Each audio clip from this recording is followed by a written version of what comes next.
chicken na fritada plus gochujang chili paste. Pwede kaya? Hello guys! Welcome back sa aking YouTube channel. Welcome to Princess Kitchen PH. For today's video, we will make chicken na fritada in gochujang sauce.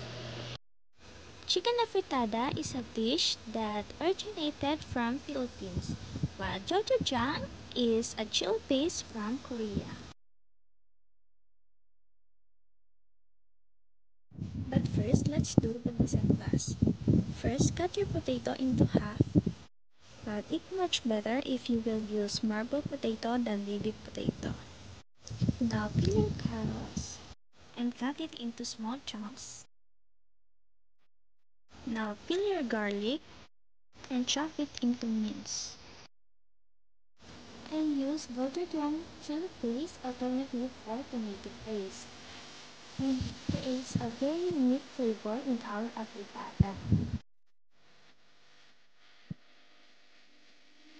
Now peel and chop your onion into small dice.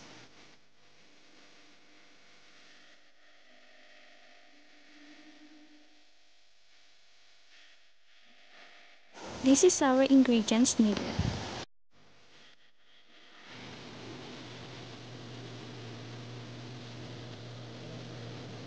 Our ingredients that we needed in chicken na fritada in gochujang sauce is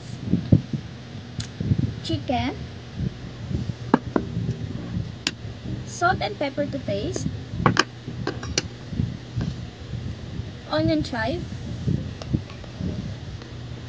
garlic and onion, gochujang chili paste, carrots, potato, tomato sauce, green and red bell pepper, green peas, and Heat your oil and pan fry your carrots and potato. Ginagawa natin to para mas mabilis natin maluto yung potato and carrots. And para maiwasan din natin yung pagka-overcook ng potato and carrots. Now, saute your onion and garlic. And add your chicken. Saute your chicken until maglabas siya ng sarili yung manok. At this point, pwede na natin siyang timplahan ng salt and pepper to taste.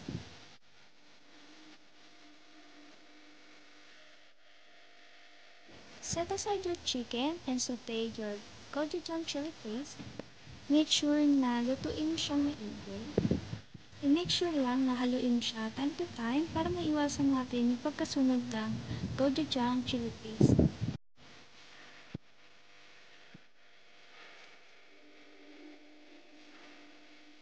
Now it's time to add our tomato sauce and stir well.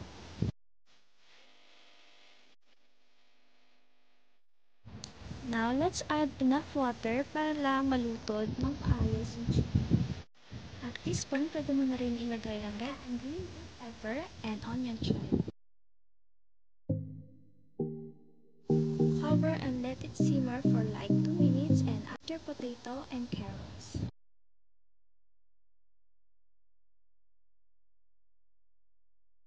Now it's time to add our green peas and stir well and let it simmer for 1 minute.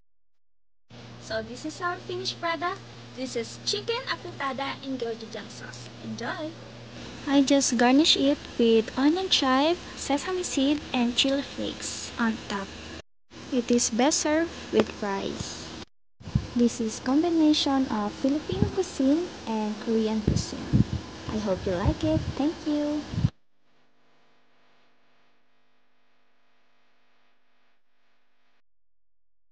So don't forget to like and subscribe. Thank you for watching.